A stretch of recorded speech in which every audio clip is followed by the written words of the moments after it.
Hola, muy buenas tardes a todos y a todas. Estamos en un programa más de la Universidad Autónoma de Baja California Sur, Investigación y Posgrado. Un programa que se lleva a cabo a través de la Dirección de Investigación Interdisciplinaria y Posgrado de esta casa. Y este día tenemos un invitado muy especial. Es una colaboración internacional que estamos esperando aquí puedan ustedes disfrutar. En esta ocasión vamos a hacer la presentación de un libro, Indianismo versus Vivir Bien, la disputa vigente por el indio en Bolivia, a cargo del doctor Odín Ávila Rojas, que nos acompaña. Él es doctor en Ciencias Sociales, está en el área de Relaciones de Poder y Cultura Política por la Universidad Autónoma Metropolitana de la Unidad de Xochimilco, donde obtuvo su programa de doctorado, y actualmente pues está en la Universidad del Cauca en Colombia. Muy buenas tardes, Odín.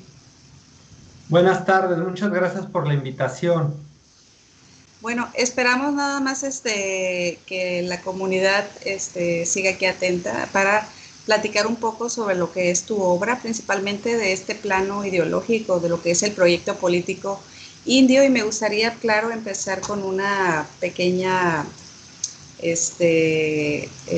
reseña tuya, ¿no? No muy extensa, pero la tengo por aquí guardada, que es sobre Odín. Bueno, el autor, como lo comentaba, él es mexicano, es nacido en la Ciudad de México, ¿no? Doctorado en Ciencias Sociales Metropolitana, tiene maestría en estudios latinoamericanos en el campo de conocimiento de Estado y sociedad, instituciones, procesos políticos y movimientos sociales en América Latina, por parte de la Universidad Nacional Autónoma de México. Esto fue entre el 2009 y 2011, y su licenciatura en Ciencias Políticas y Administración Pública también en la Casa de Estudios de la UNAM. Bueno, el currículum del doctor Odín tiene un sinfín de publicaciones en torno a lo que es la política o la interpretación de lo político desde el indianismo, y me gustaría que esta tarde, a través de su obra, pues yo creo que maestra sobre lo que es el sujeto indio o versus esta versión de vivir bien, nos desarrollara este plano teórico conceptual, si es tan amable, para empezar con él. Sí. Gracias. El libro que les estoy presentando es producto, en efecto, de mi tesis y trabajo durante el doctorado por parte de la Universidad Autónoma Metropolitana, Unidad Xochimilco. Y en este libro, yo lo que pretendo plantear y desarrollar a lo largo de la obra es que cuando nos referimos a ese sujeto indio, a ese sujeto campesino,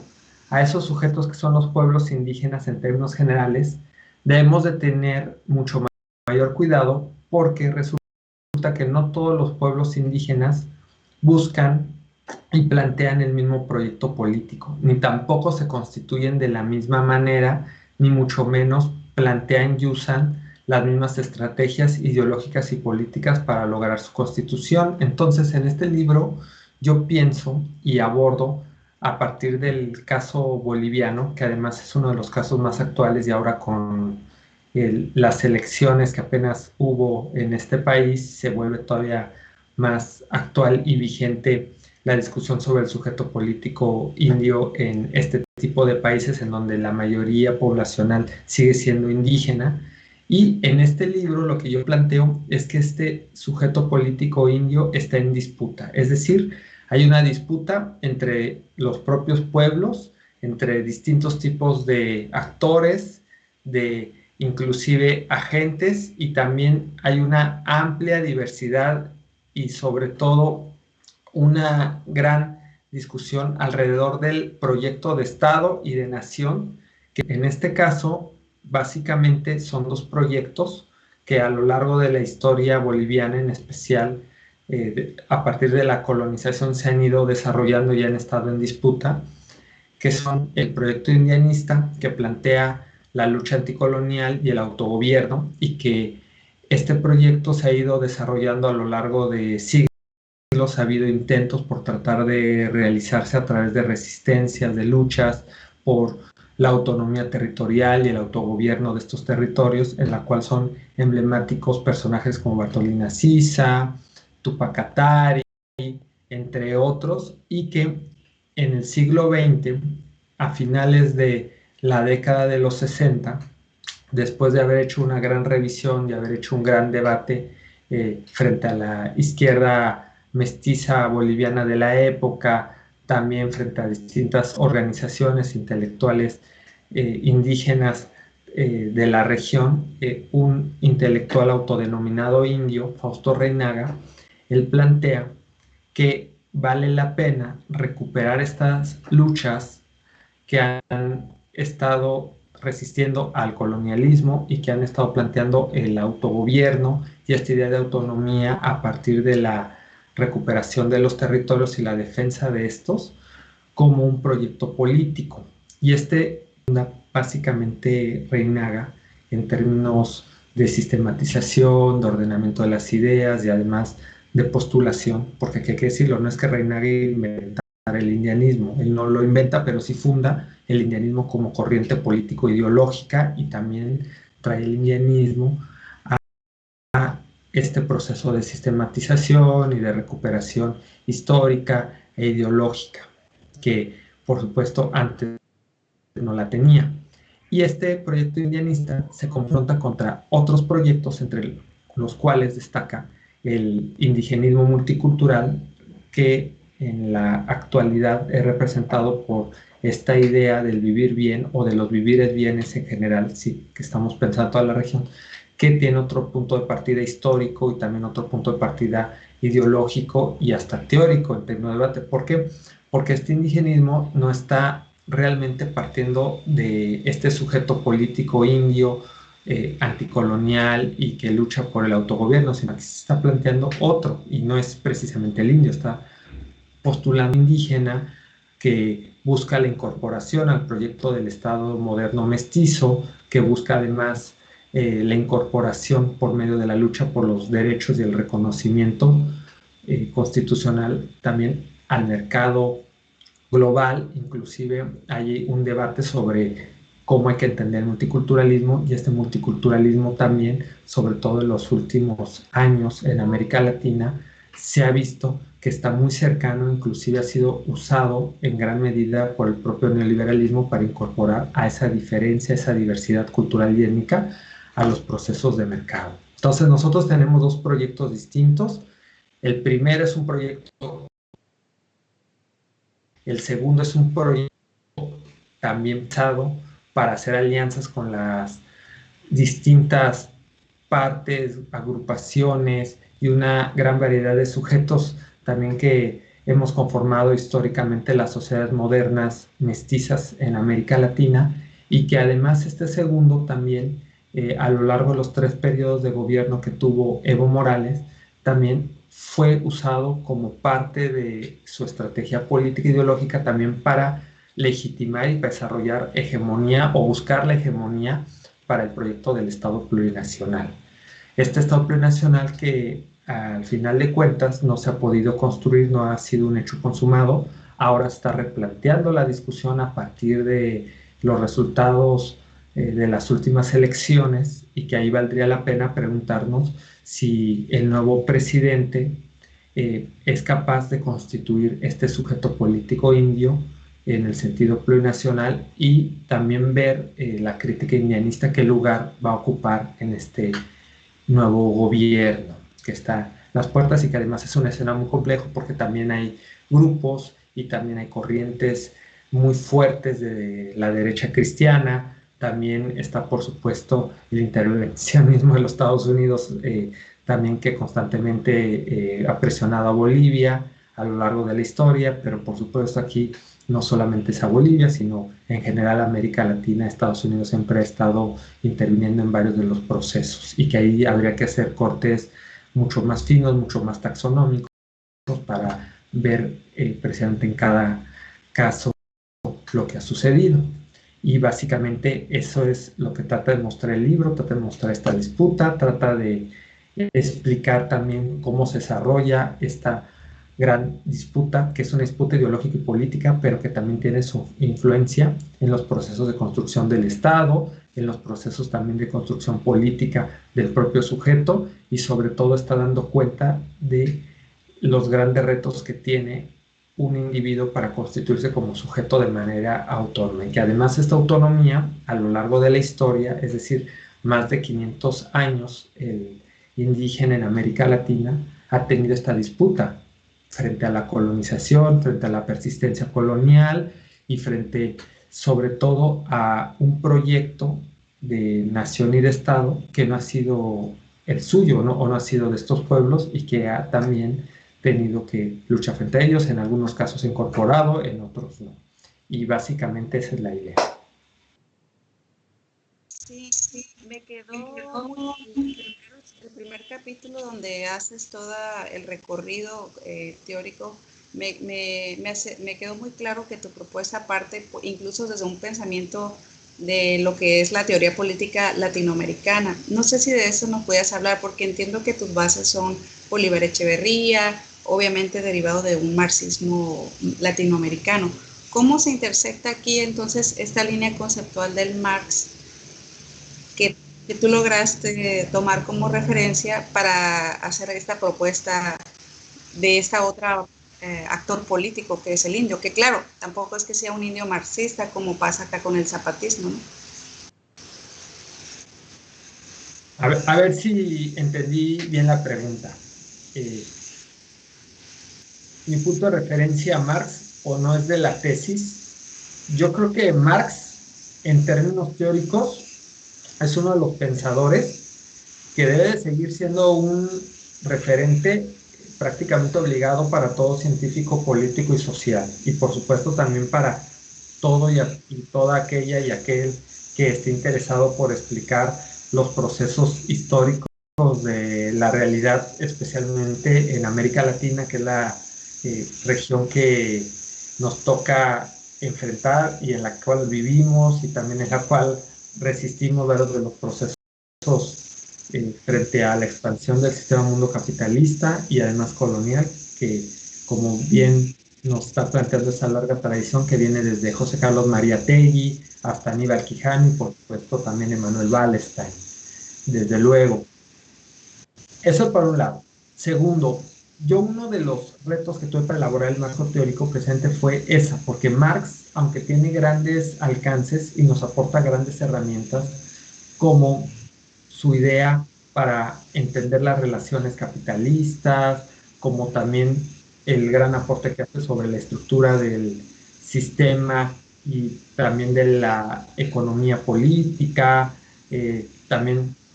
los mecanismos también que existen de funcionamiento, así como también nos da grandes aportes sobre la enajenación, la alienación, también para ir entendiendo la ideología, en toda serie de conceptos que me fueron aportando para la tesis,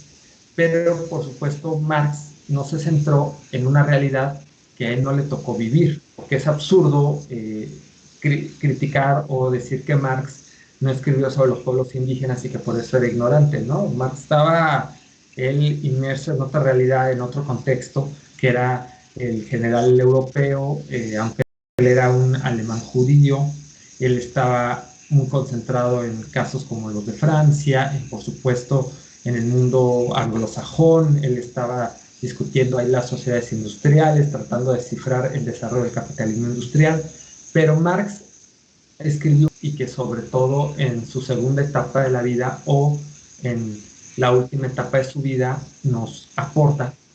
herramientas para poder entender la realidad de lo que ahora llamamos América Latina, y sobre todo esta forma comunitaria, cómo se ha ido organizando dentro de este desarrollo, esta expansión del sistema mundo capitalista y colonial. Y estos textos son, uno, el cuaderno Kowalewski, que es un tipo de cuaderno antropológico. Los segundos son también todos estos grundis o los borradores, dependiendo de la traducción y de la América Latina. Y en estos él nos está dando cuenta de cómo esta forma comunitaria de los pueblos colonizados se está desarrollando y cómo también se están estableciendo las relaciones de sujeto. Y uno de los principales elementos que él ahí está apuntando es que la colonización como hecho y como proceso inicial es también lo que está impidiendo que este sujeto se constituya. En especial aquí pone énfasis al despojo y a la explotación. En ese sentido es muy interesante porque a partir de esto yo empecé también a pensar a este tipo de sujeto con todos sus impedimentos, pero al mismo tiempo también empecé a articular y a establecer diálogo con otros autores del pensamiento político latinoamericano, el cual no se adscribe exclusivamente ni a la ciencia política, ni a la sociología, ni a la antropología, ni a la historia, sino atraviesan todas las disciplinas y están debates, entre ellos Bolívar Echeverría, e inclusive otros autores también mucho más actuales en el debate de la política y lo político, inclusive a Santiago Castro Gómez, a diversos autores, entre ellos, por supuesto, uno también de los clásicos latinoamericanos, que es René Zabaleta Mercado, que por cierto fue un investigador que gran parte de su vida, de hecho prácticamente la última parte de su vida, él vivió y la dedicó a la investigación en México, un boliviano que también aportó y que también se preocupó mucho por explicar el proceso de construcción del Estado, entre otra serie de autores, y yo los puse a discutir y a dialogar a partir de esto, y sobre todo pensando en una categoría que es la central en este trabajo, que es la de sujeto político indio. Y en ese tenor, el sujeto político indio es aquel que está luchando por su propio proceso de constitución de manera autónoma. Y esa lucha es una lucha por liberar su conciencia, es una lucha también por liberarse de las condiciones tanto materiales y objetivas como también inclusive otros aspectos subjetivos, por supuesto relacionados con la conciencia como la ideología, la cultura, el imaginario, entre otra serie de elementos que impiden también que él se logre constituir de manera autónoma. Ahora bien, este sujeto también es un sujeto colectivo, es un sujeto histórico, es un sujeto también que tiene antagonismos, que tiene contradicciones. No significa que este sujeto es lineal, es decir, que continuamente en su lucha por la autonomía y el autogobierno logra sus objetivos, logra sus fines, y que tampoco los medios que elige necesariamente sean correspondientes a estos objetivos. Muchas veces, por eso insisto que es contradictorio, muchas veces en esa lucha también hay prácticas, hay mecanismos, hay resultados que no corresponden con los medios y viceversa. Y es una lucha muy compleja, pero a pesar de todo ello, es un sujeto histórico que está en América Latina, vital, de carne y hueso, constante, no es un sujeto abstracto y universalista que por supuesto se puede pensar como lo que hacen los decoloniales o esta tradición colonial que ha tratado de pensar a ese sujeto como una civilización, como un modelo cultural, como un modelo, sobre todo, es un sujeto en un nivel trascendental y universalista, que esa es otra manera de pensarlo. Aquí lo que yo trato en este libro es de pensar y de discutir este sujeto en un nivel y en una dimensión mucho más concreta, mucho más histórica, en una dimensión en donde este sujeto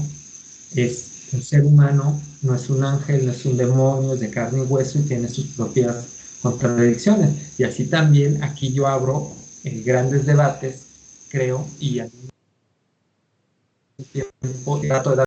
pistas para distinguir entre el anticolonialismo, el decolonialismo, el poscolonialismo y otras corrientes que se han ido derivando a partir de los debates sobre la descolonización del sujeto. Sí,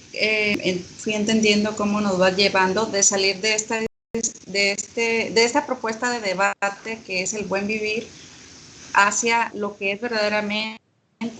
el proyecto político que se está gestando en Latinoamérica, pero como que yo me quiero ir a la pregunta específica de que te situaste muy bien en Bolivia, porque creo que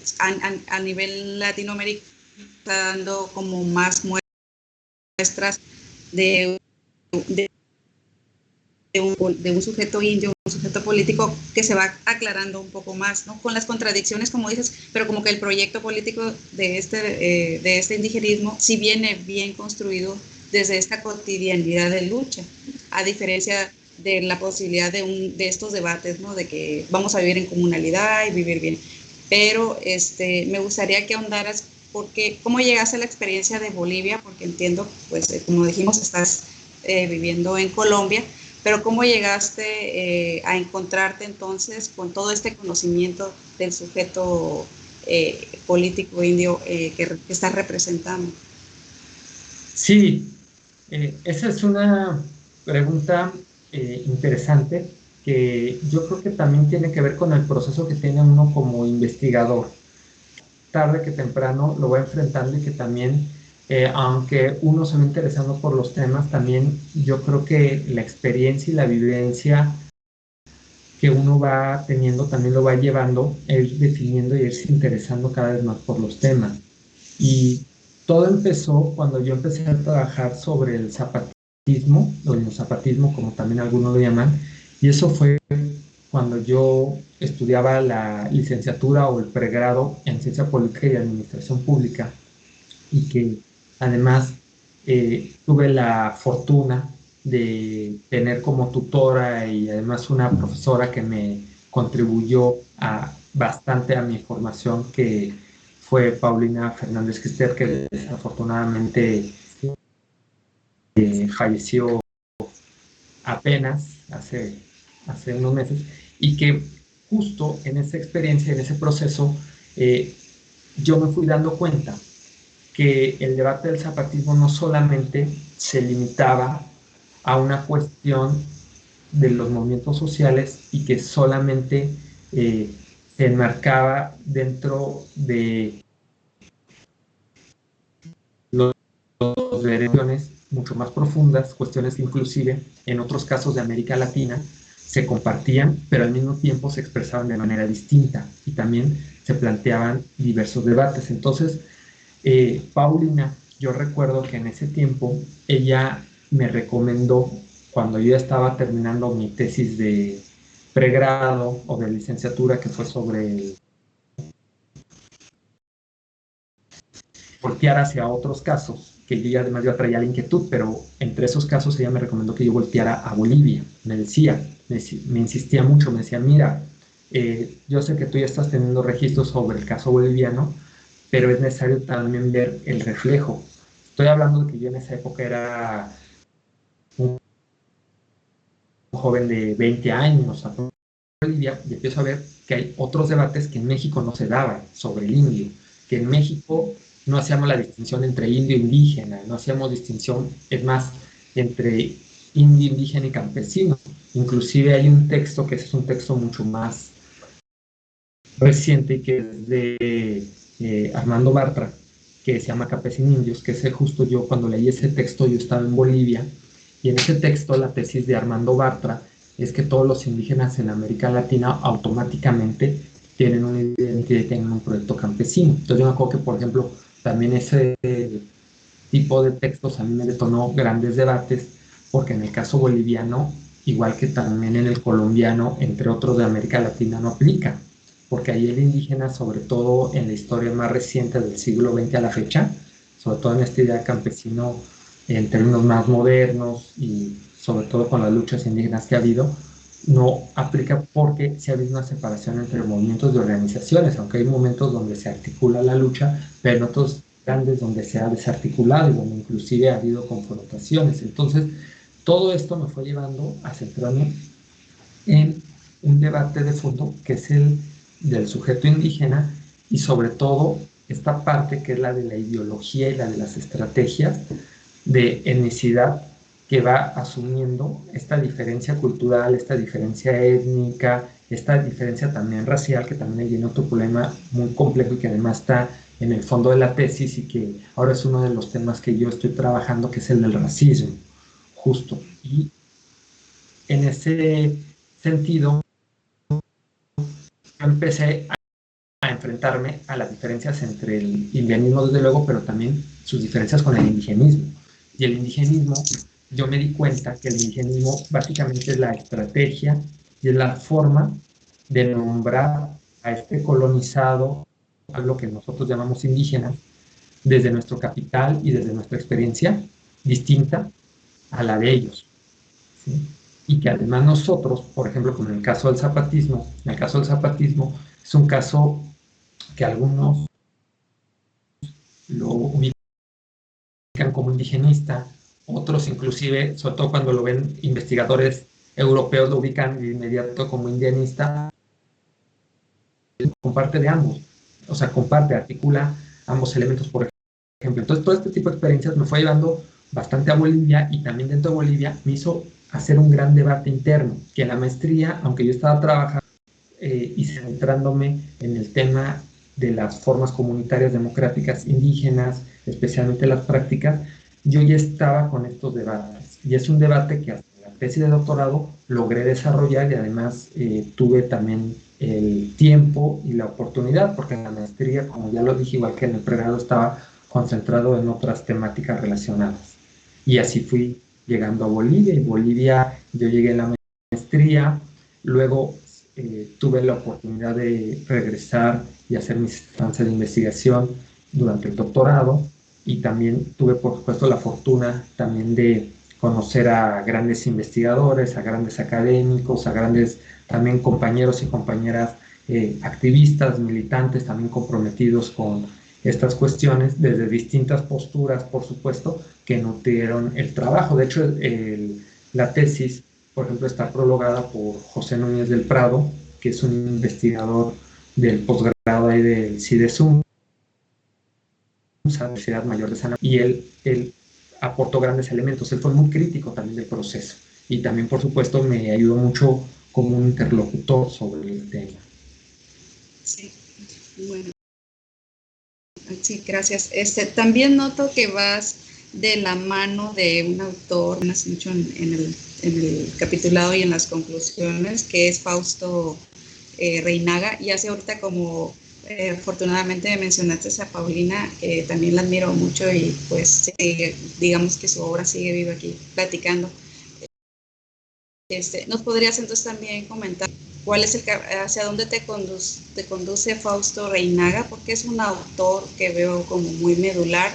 incluso para tus reflexiones finales. Sí, Fausto Reinaga es un autor muy interesante. Primero, porque es un autor que, sobre todo cuando se lee desde la mirada universitaria, nos causa gran controversia,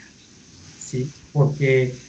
si lo leemos sin el contexto, sin conocer la historia boliviana, la profunda historia de lucha de los pueblos indígenas en Bolivia, automáticamente lo ubicamos como marxista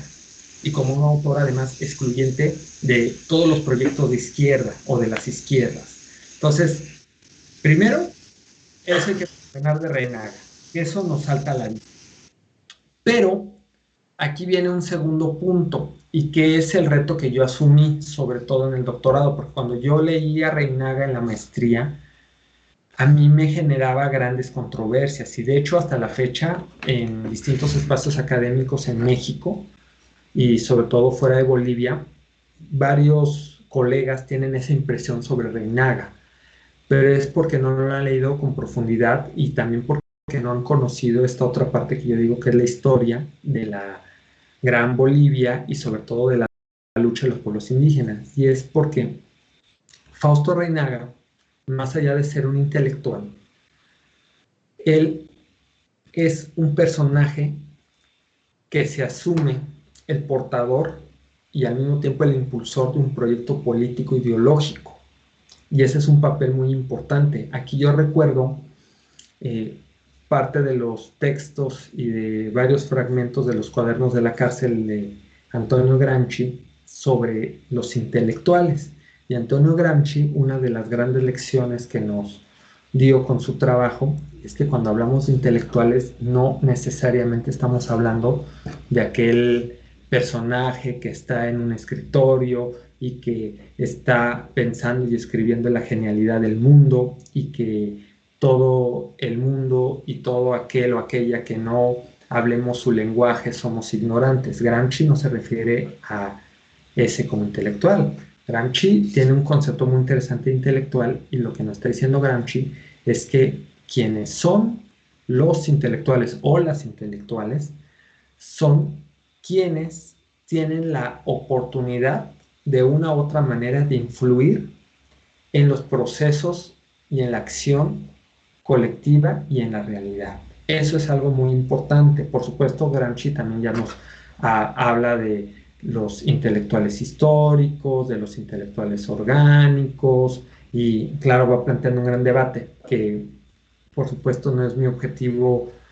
centrarme en esta parte, pero sí la refiero porque es importante para poder entender a Reinaga. Reinaga es de estos intelectuales orgánicos que desde su capital, también desde su experiencia personal, en la cual es víctima del racismo, en el cual tiene una hermana que fue abusada, tiene un hermano que también fue asesinado, también sufre de la exclusión radical del indio en Bolivia, le toca una época en donde es muy marcado que inclusive hasta en los espacios aparentemente comunes, en donde no habría, por lo menos de manera tan notoria, esa discriminación, sí se hacía muy visible y muy marcada la discriminación contra el indio. Entonces a esto también le sumamos una relación que tuvo de mucha tensión y de mucho conflicto con las izquierdas bolivianas, con estas izquierdas mestizas, en donde el indio no tenía la voz, sino solamente como masa o como una fuerza que era usada por los líderes, por las organizaciones, en donde él tenía, para hacer valer su voz y su postura política e ideológica, tenía que asumir la identidad de campesino, tener que asumir alguna de la identidad de los grupos de vanguardia de esa izquierda o de esa élite, en donde también un Fausto Reinaga que llegó a ir a congresos soviéticos, por ejemplo, como el de Montevideo, en donde los soviéticos lo trataron con la punta del pie, donde lo excluyeron totalmente, donde no le dieron prácticamente casi de espacio para poder discutir las posturas de esa época. Entonces, nosotros tenemos hacia un Reinaga, ¿sí? Entonces a él le toca vivir todo eso, le toca también vivir un nacionalismo revolucionario, en el cual él también le está apostando a ese nacionalismo revolucionario, pero al mismo tiempo en el nacionalismo revolucionario el indígena tampoco es visible, tampoco logra concretarse como ese sujeto con su propio proyecto, y al mismo tiempo también Reinaga tiene una formación intelectual y tiene herramientas conceptuales provenientes del marxismo. Entonces,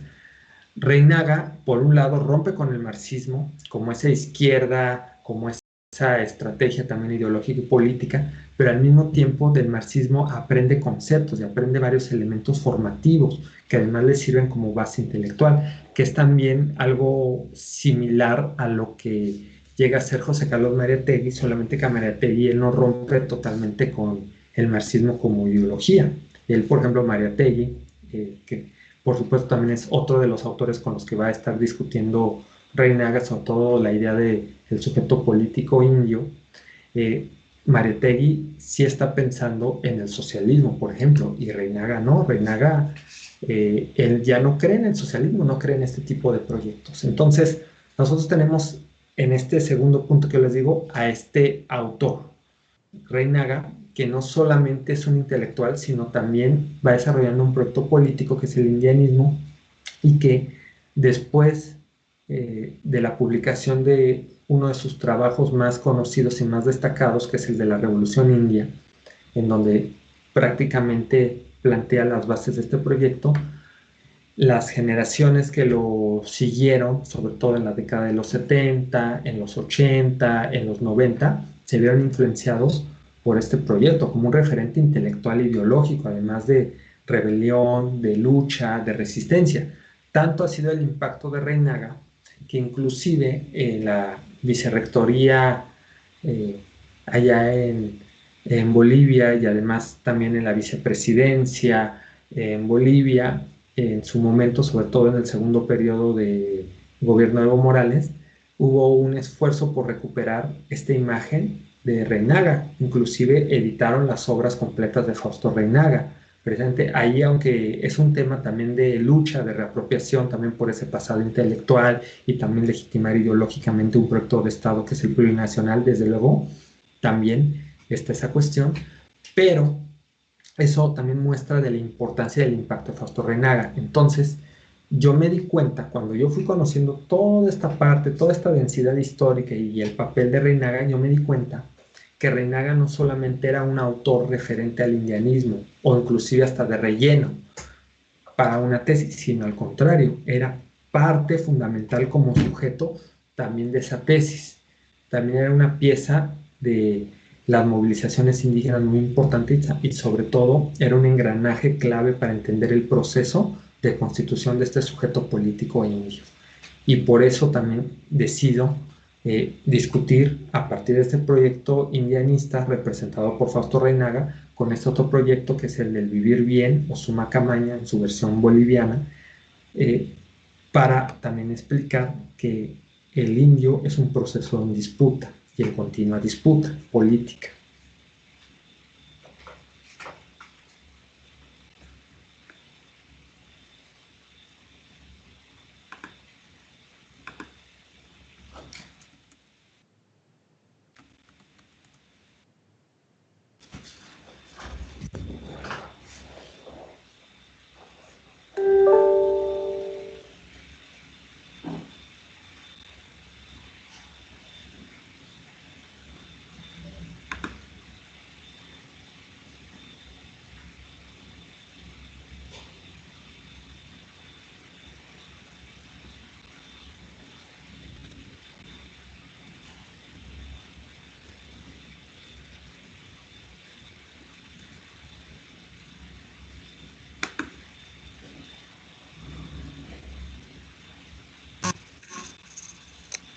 Hola, ¿ya?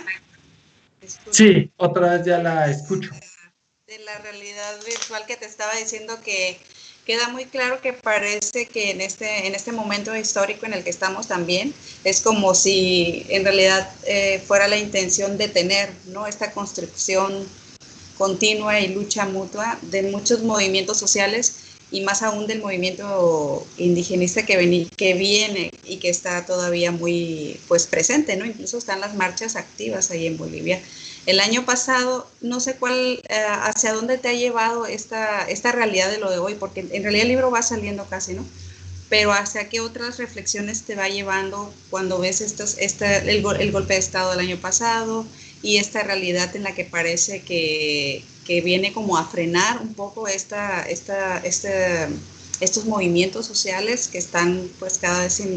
sin respuestas en realidad, ¿no? Por eso están tan activas, incluso en este momento de la virtualidad. Sí, aquí yo haría la pregunta es, ¿qué lugar ocupan los pueblos indígenas en este contexto y en esta realidad? Yo recuerdo mucho una entrevista que le hicieron al entonces su comandante Insurgentes Marcos, estoy hablando de finales de los 90, cuando le preguntaban que por qué los pueblos indígenas no se incorporaban a los procesos y a las estrategias neoliberales. Estoy hablando de finales de los 90, en uno de los momentos más intensos del neoliberalismo en México y también en América Latina, y el subcomandante Insurgentes Marcos en ese momento les contestó que el problema era el lugar que iban a ocupar o que estaban ocupando estos pueblos frente al neoliberalismo y en el neoliberalismo. Y el lugar que estaban ocupando era pasar de ser propietarios de una tierra, ser también dueños inclusive hasta de su propia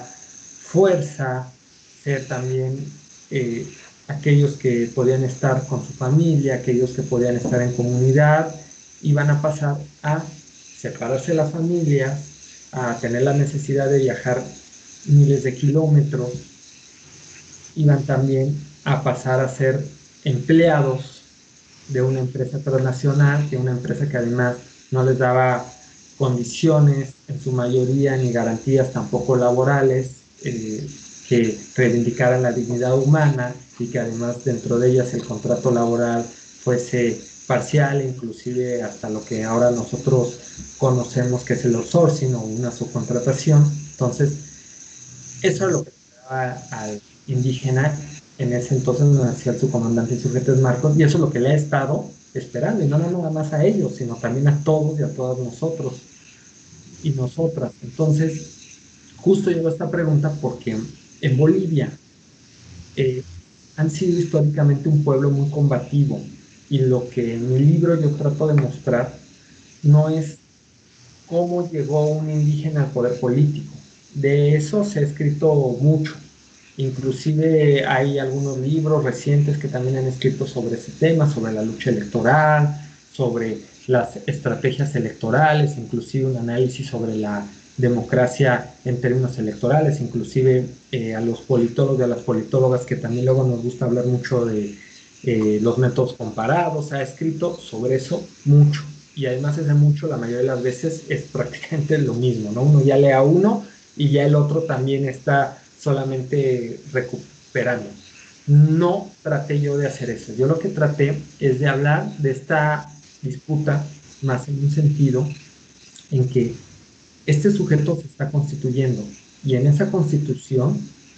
tiene distintos retos y ha tenido también distintos procesos que enfrentar. Uno, por ejemplo,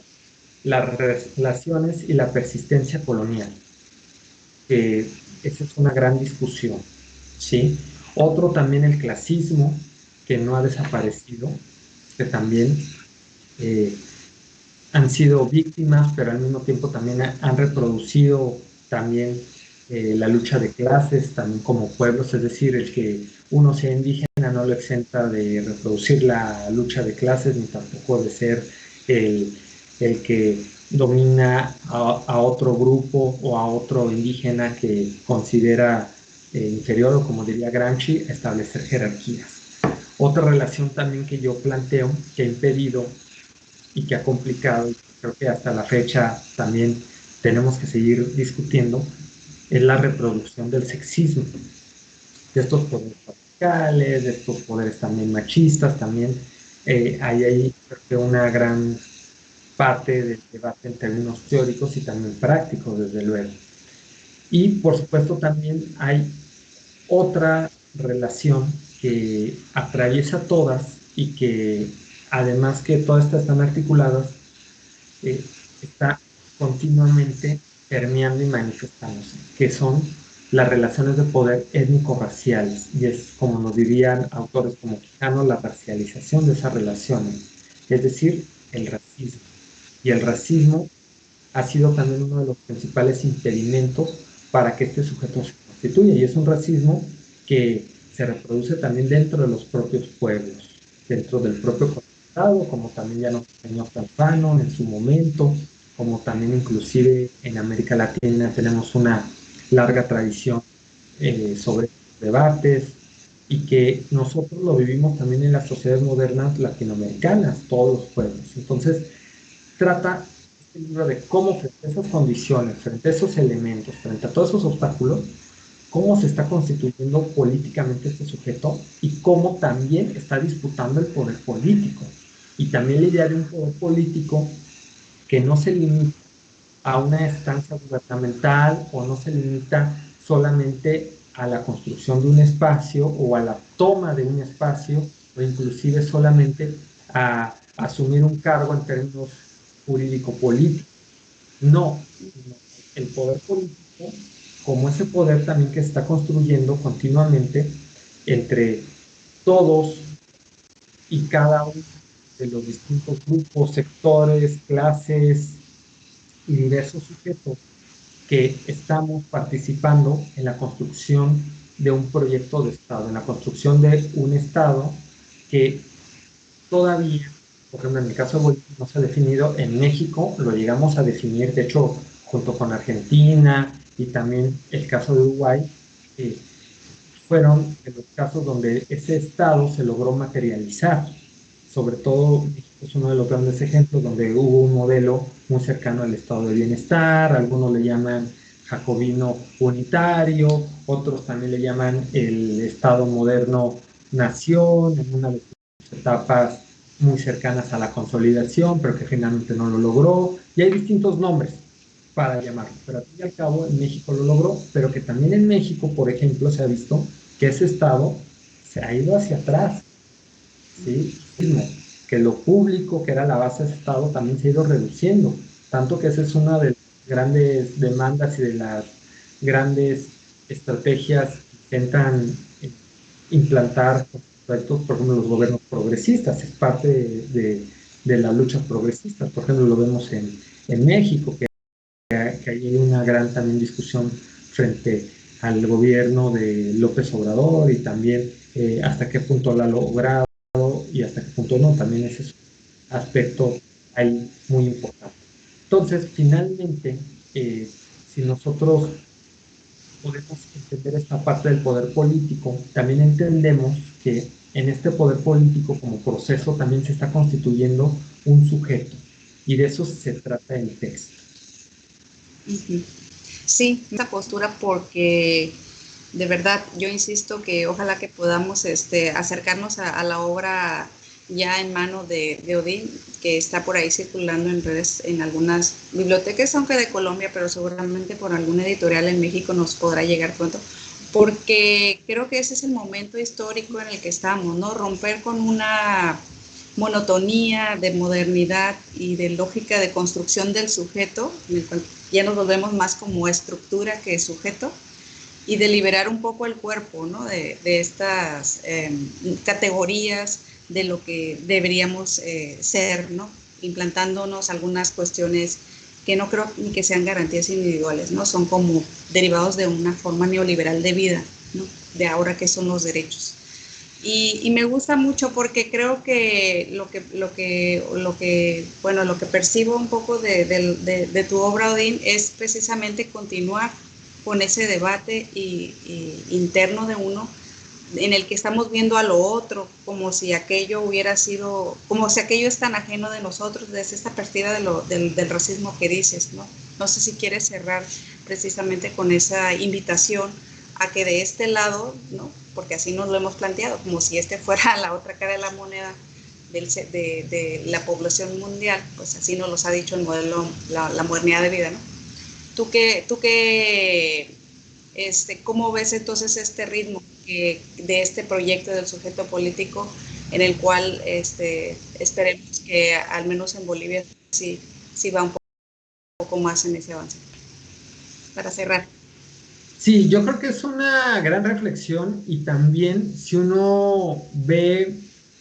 con una mirada mucho más amplia el libro y no solamente limitada al caso de los indígenas, sino también uno lo ve en introspección. Por supuesto, este libro, como otros, porque además también en este libro están los debates también con el psicoanálisis, también con la sociología y por supuesto con la historia y desde luego la teoría política, que es la que, digamos, utilizo como herramienta para articular estos grandes debates con estas disciplinas, es cómo nosotros nos logramos constituir de manera autónoma como sujetos. Ese es el punto fundamental y yo me enfoco, por supuesto, al proceso, a la relación, al proyecto, en la arena de la política y también, por supuesto, en este otro proceso que es lo político. Y agradecer mucho a ustedes la invitación, también el que consideraran mi trabajo. Para mí es un honor que en mi país también se me considere, se me reconozca y yo externo y reitero mi disposición para seguir colaborando con ustedes. Claro que sí, doctor Odín, muchas gracias. Tenemos áreas de posgrado en ciencias sociales y en humanidades que seguramente más adelante podríamos promover un posible acercamiento con sus conferencias y esta línea en específico, porque también es una línea que se trabaja en la universidad con los profesores investigadores y las profesoras investigadoras académicas que están muy cercanas al zapatismo, seguramente podrá ir creciendo la relación. El doctor Odín ya nos dio aquí un correo para, por cierto, si quieren acceder a la obra o estar en contacto donde poder conseguirla, que es odinavila@unicauca.edu.co. Pero de todos modos estaremos dejando información por ahí en el enlace de esta entrevista que nos ha brindado tan amable el doctor. Y claro, pues saludos desde México. Estamos en realidad gracias a la virtualidad, en contacto y acercándonos de esta manera en este momento. Y pues nada más. Agradezco nuevamente, quedo abierto también al diálogo que podamos también hacer entre todos nosotros y nosotras, los colegas y las colegas. Sí, sí, muy bien. Sobre todo una perspectiva también de un feminismo comunitario, por ahí lo has comentado un poquito, pero seguramente que se va a abrir para desmembrar el tema. Listo. Gracias. Buenas tardes allá en Colombia. Muchas gracias, mucho gusto también, porque no había tenido la oportunidad de acercarme si no es por esta forma. Y sé que tienen mucho trabajo, por supuesto, ahorita con las universidades. Gracias a ustedes. Muchas gracias. Adiós. Hasta luego. Gracias. Qué amables. Cuídense mucho. Gracias. Igualmente.